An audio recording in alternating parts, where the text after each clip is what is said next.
Rebellion against God is a sin. அதுதான் வந்து Adam and eve வந்து என்ன பண்ணாங்க. அவங்க ஆண்டவர் சொன்னதை விட்டுட்டு என்ன பண்ணுறாங்க, எதிராக செயல்படுகிறார்கள். They are going against the will of God. தேவனுடைய சித்தத்துக்கு எதிராக வந்து என்ன பண்ணுறாங்க, அவங்க வந்து செயல்பட்டாங்க. அப்படின்னா ரிபல்லியன் அப்படி சொல்ல என்னென்னா, it is saying I will decide not God. அதான் ரிபல்லியன். புரியுதுங்களா? இப்போ எதிர்ப்பு கலகக்காரர்கள்லாம் இருக்கிறாங்கல்ல, கலகம் பண்ணுறாங்க, வன்முறை பண்ணுறாங்க, எதுக்கெடுத்தாலும் கொடி பிடிக்கிறாங்கல்ல, அவங்கெல்லாம் வந்து கலகக்காரர்கள் அப்படி சொல்லுவோம். அவங்க வந்து என்ன சொல்கிறாங்க மறைமுகமாக அப்படின்னா, I will decide not God. நான் தான் எனக்கு என்ன வேணும்னு டிசைட் பண்ணணும், கடவுள்லாம் கிடையாது அப்படி சொல்லி ஆண்டவருக்கு எதிராக என்ன பண்ணுறாங்க, ரிபல்லியன் பண்ணுறாங்க, எதிர்க்கிறாங்க, கிளர்ச்சி பண்ணுறாங்க, கலகம் பண்ணுறாங்க. இது ஒரு பெரிய பாவத்தில் கொண்டு போய் விட்டுரும். ஹல்லேலூயா, ஸ்தோத்திரம். நம்ம கர்த்தருக்கு விரோதமாக ரிபல்லியன் வந்து என்ன பண்ணக்கூடாது, கலகம் பண்ணுகிறவர்களாக இருக்கக்கூடாது. அநேகர் வந்து கலகம் பண்ணாங்க.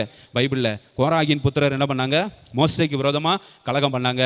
நிறைய பேர் இயேசு கிறிஸ்துவுக்கு விரோதமாக கலகம் பண்ணாங்க. பரிசேயர், சதுசேயர், வேதபாரகர், பிரதான ஆசாரியர்கள் எல்லாரும் இயேசு கிறிஸ்துவுக்கு விரோதமாக வந்து என்ன பண்ணுறாங்க, கலகம் பண்ணாங்க.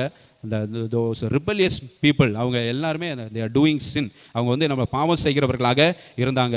ஸோ ரிபல்லியஸ் நேச்சர் வந்து நம்மகிட்ட வந்து இருக்கக்கூடாது. Hallelujah, we should not have that rebellious nature.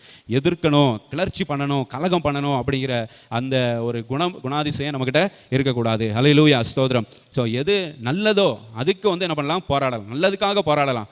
எதுக்கெடுத்தாலும் வந்து என்ன பண்ணக்கூடாது, போராடி கொண்டே இருக்கக்கூடாது. குறிப்பாக ஆண்டவர் ஒரு காரியத்தை செய்யும்போது ஆண்டவருக்கு விரோதமாக என்ன பண்ணக்கூடாது, போராடக்கூடாது. இப்போ அதிகாரத்தில் இருக்கிறவங்க எல்லாம் வந்து அதிகாரம் எல்லாம் தேவனால் ஏற்படுத்தப்பட்டிருக்கிறது அப்படி தான் நம்ம வந்து என்ன பண்ணுறோம், சொல்கிறோம், நம்புகிறோம். அப்படி தான் இப்போ வந்து பிரதமர் மோடி வந்து இருக்கிறாங்க அப்படின்னா, ஓகே, மக்கள் வந்து ஓட் பண்ணி தேர்ந்தெடுத்திருக்காங்க, இது ஆண்டவுடைய சித்தம், அவ்வளோதான். யார் வர்றாங்களோ அது வந்து ஆண்டவுடைய சித்தம் அப்படி சொல்லி என்ன பண்ணிடுறோம், நம்ம ஏற்றுக்கொள்ளணும். அதான் ரோமர் 13வது அதிகாரம் 1வது வசனத்தில் வந்து சொல்லப்பட்டிருக்கு. சகல அதிகாரங்கள் எல்லாம் வந்து யாரால் ஏற்படுத்தப்பட்டிருக்குது, கர்த்தரால் ஏற்படுத்தப்பட்டிருக்கு. எந்த மனுஷனும் மேலான அதிகாரம் உள்ளவர்களுக்கு கீழ்ப்படிய கடவன் அப்படி சொல்லப்பட்டிருக்கு. ஸோ தேவனாலே அன்றி ஒரு அதிகாரமும் இல்லை. உண்டாயிருக்கிற அதிகாரங்கள் தேவனாலே நியமிக்கப்பட்டிருக்கிறது. Appointed by God.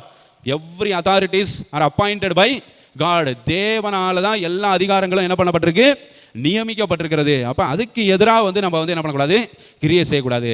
அவங்க தப்பு பண்ணுறப்போ, அவங்க ஏதாவது ஒன்று செய்யாமல் இருக்கிறப்போ அவங்களுக்கு எதிராக மீம்ஸ் போடுறது, ட்ரோல் பண்ணுறது, இது மாதிரிலாம் வந்து என்ன பண்ணக்கூடாது, நம்ம கிண்டல் கேலி பண்ணுகிறது நம்முடைய காரியமாக இருக்கக்கூடாது. ஹல்லேலூயா, கிறிஸ்தவர்கள் நம்ம அப்படி வந்து என்ன பண்ணக்கூடாது, செய்யக்கூடாது. நம்ம வந்து அவங்கெல்லாம் தேவனால் அப்பாயிண்ட் பண்ணப்பட்டிருக்கிறாங்க, நியமிக்கப்பட்டிருக்கிறாங்க அப்படின்னு நினச்சி அவங்களுக்காக ஜபம் தான் நம்ம வந்து பண்ணணுமே தவிர, நம்ம இப்படி ரிபல்லியஸ் நேச்சரோட ட்ரோல் பண்ணுறது, மீம்ஸ் போடுறதா அப்படிப்பட்டவர்களாக நம்ம வந்து என்ன பண்ணக்கூடாது, இருக்கக்கூடாது.